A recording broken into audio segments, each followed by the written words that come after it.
Somebody called me. Let me start from the beginning. Somebody called me and told me that I should look into this Jeremiah Fufeyin issue. I'm not going to name the person publicly. The person called me and said, these people are attacking Jeremiah, this and that the man is a kind man, he didn't do anything, he never offended anyone, this and that, that is an attack, that it will be. This prophet Jeremiah and Ruth Mathew issue, my country people, he don't get many leg for inside social media. In fact, he don't tie rapper. Well, my correct people, inside this video, me Urom picking, I not go to take una time at all. You understand now? Because now long video won't be like say me. Una need to watch you. Me, my owner to come always drop video for you the way I take see am. Una owner to view, comment, share. You understand? Because the way this matter they go now, nobody can know again, nobody can understand again. No, I believe all of una know this our brother. Wanna just they see for my screen. So my country people, as I first tell you now, meanwhile, now good morning, good afternoon, good evening, depends on your time, your location when you come across this video, this YouTube channel. In case today now your first time here, I better make you subscribe, share and my videos. Not fail to hit on that notification bell so that anytime we be like say man, Urom Piki take drop any new update here, you go be among the first person when go receive the notification. Well, my correct people, make I just leave una make una watch this full video. Je why I go see you for the next update coming out soon. Respect, one love, guys. Somebody called me. Let me start from the beginning. Somebody called me and told me that I should look into this Jeremiah Fufeyin issue. I'm not going to name the person publicly. The person called me and said, these people are attacking Jeremiah, this and that the man is a kind man, he didn't do anything, he never offended anyone, this and that, that is an attack, that it would be nice if I use my platform to talk about it, and they are blackmailing him, this and so. Being somebody that I have helped before, being that this is somebody I have helped to fight for justice before, I believe it wholeheartedly. I believed everything she said. Now, I don't know if she's just being cynical by misinforming me, or she was also misinformed, because there is nothing these pastors and their children can do, especially when it has to do with people that trust them. In fact, where there wouldn't be any betrayal without trust. And these guys, the ones that trust them the most are the ones they fool the most, they are the ones they betray the most. They will use emotions. They will use emotions to tie you down, and people, because they believe in their religion and all this, they will think that defending a pastor means defending your religion. No, defending an evil man means you are defending evil. It has nothing to do with your religion.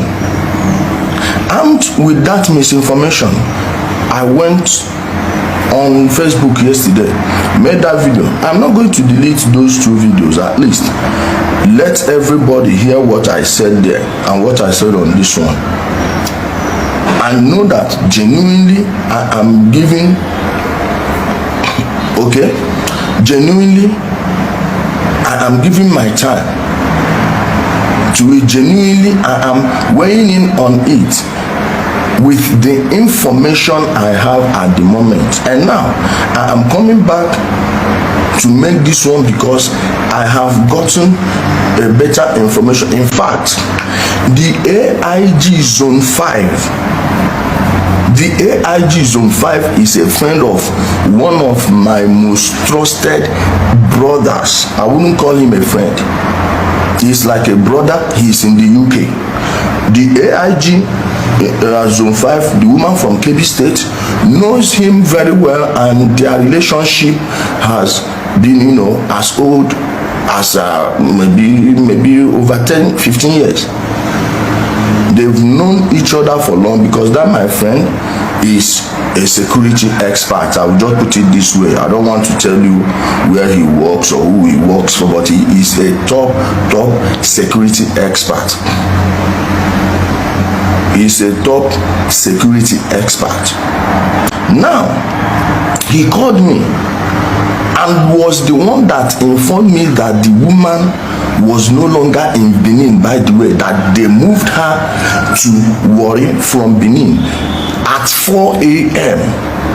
and they moved her from Benin to Warri to go and face trumped up charges. If you look at the thing they are trying to level against her, you will see that these people are just giving her trumped up charges. And you see this regional court, you see all these regional courts. Remember what happened in Nnamdi Kanu's issue? A court in Umuahia shamelessly granted a criminal, a murderer, a mass murderer, a genocidal maniac. How many billion again did they say they should give them? The audio 1 billion, I'll be how many? I'll be 5 billion. How many? Awarding them. And that thing happened because these people have conquered all the states, all the arms of power, all the arms of government in the area. They are working with the governors because they will be giving false prophecies and keeping people distracted from the actual crimes of the governor. It is the left who hand washing the right hand and right hand washing the left. This is a symbiotic relationship or mutual relationship they're having.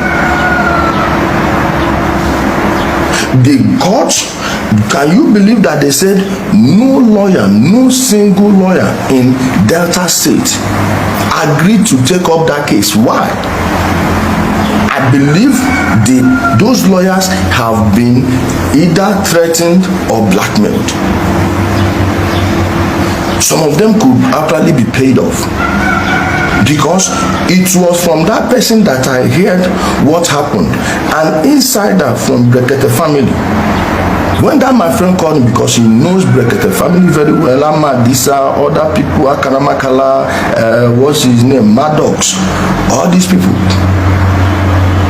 He knows them, and he asked them why. He asked someone there, why they did not carry on with this case. And the person told him that that woman and her children, the case was dumped because they threatened Amadisa of Brekete family. I'm telling you the information I got, that they threatened this woman. Now, how would you know whether if Amadisa and Brekete family,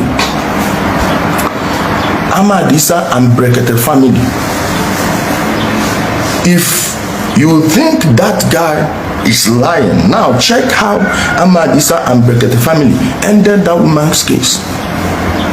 Check how they ended the woman's case on just the flimsy excuse that she told them she went with 4 of her children without telling them about her stepdaughter, who by the way was 18 at the time. What is the correlation between telling you that I went with 4 kids and an 18-year-old girl?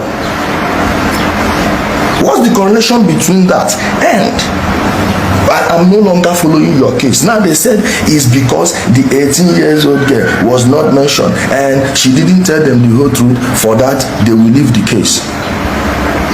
That is so cowardly and so pathetic. I hope they did not take money to do that, because this threat of someone threatening Amadisa may not be as strong as he appears or as he talks, but I know that he has access to almost everyone in power in Nigeria. Now, if you were threatened, did you take it to the DSS? Right now, I can call somebody at the DSS headquarters. I can call someone at the DSS headquarters right now without begging anybody.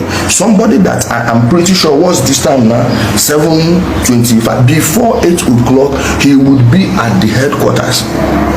If I have any vital information that I want the DG to hear na. I have someone that I will call who would not, I will just text him. He will not even tell anyone before meeting Oga. He will just go upstairs to his office and give him the information. If I have this type of connection, how much more Amadi, sir? If it was just ordinary threat, did he inform anyone within the security agencies in Nigeria? Like I always say, don't meet your heroes, you may be disappointed. You may be disappointed. So how did they manage to leave that case and never told anyone the actual reason? And it is so shameful that a poor person will run to you and give you such an information. This is what happened. My own child, a 2-year-old child, got missing in your church. There are CCTV cameras everywhere in that church. They know the day they went to that church. It must be recorded. Now, this woman's child got lost. They said, according to her, Jeremiah, somebody said he ran away from Germany because 2 children died in his prayer ground and he ran to Nigeria. And German police, are you serious? No. Are you, if you can give me any document, if you can give me any official document pertaining that issue, believe me, I will join the people fighting for this woman. Let them come. We are going to the German embassy. We are going to protest at the German embassy. Tell them to refer this case to Interpol. Nigeria is the number 2 man in Interpol right now is in Nigeria. So this one, we are not going to say, let's use the foreign ministry to contact these ones, to make this one shift it to Interpol. No. The German ambassador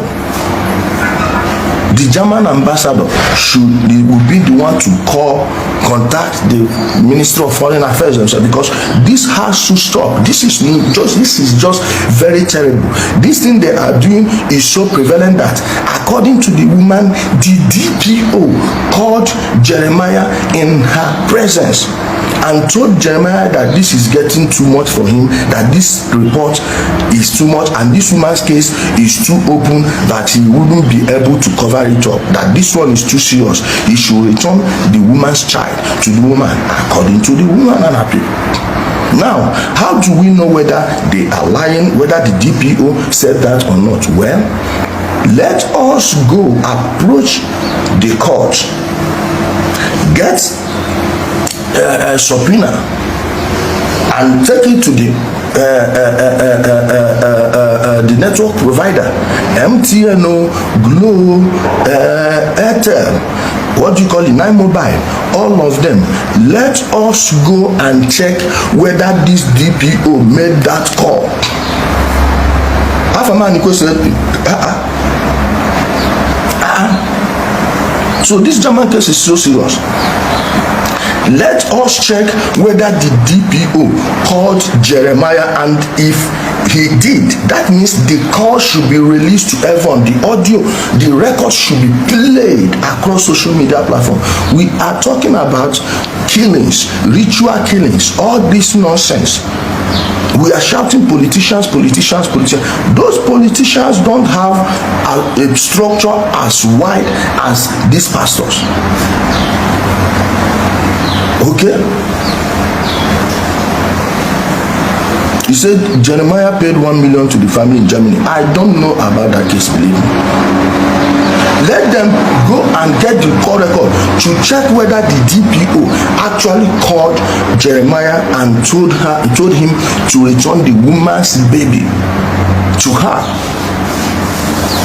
The AIG in charge of Zone 5 in Benin was not even aware that those people went there. How can you take somebody, a disabled person, no legs. Are you that cowardly? Are you that evil? This is a disgusting news. This is a disgusting issue, and this case must never be swept down under the rug. I swear, so long I live, I will follow this case to the end. I will see how it will go. Please, I will contact Israel Balogun very soon to check the people that are genuinely fighting for this thing. See how we are going to organize protests here in Abuja. We are going to go to the National Assembly. Okay? Cordelia Eze, please, if you have the person's, that Professor X, who is the Professor X? If you have his contact, send it to me, please. Inbox me his contact, and I will contact him. We are going to the National Assembly. The legislators must get involved. And this German case, we will print it on a banner. There is nothing you take, no protest you take to the National Assembly that will not gather traction. It must garner traction. People must see it. It must go viral. The reps must weigh in on it. And if after that they refuse to weigh in, then we are going to the office of the Senate President directly, and we will tell them that all these pastors are the actual problem we are having in Nigeria. All this noise about division, whatever nonsense you are seeing, is caused by these men. If they can make a small child disappear, if they can make a small child disappear and go as far, do you think the police will just use their own money? Police never use their money, go effect arrest from just with by road, use motor, go arrest person from Abuja to Onitsha. They never do. I'm not to buy flight ticket. Who do you think sponsored that ticket? Who was the last VIP that was transported by air? Is this woman an international criminal? Are these people this terrible? We may be on the principle of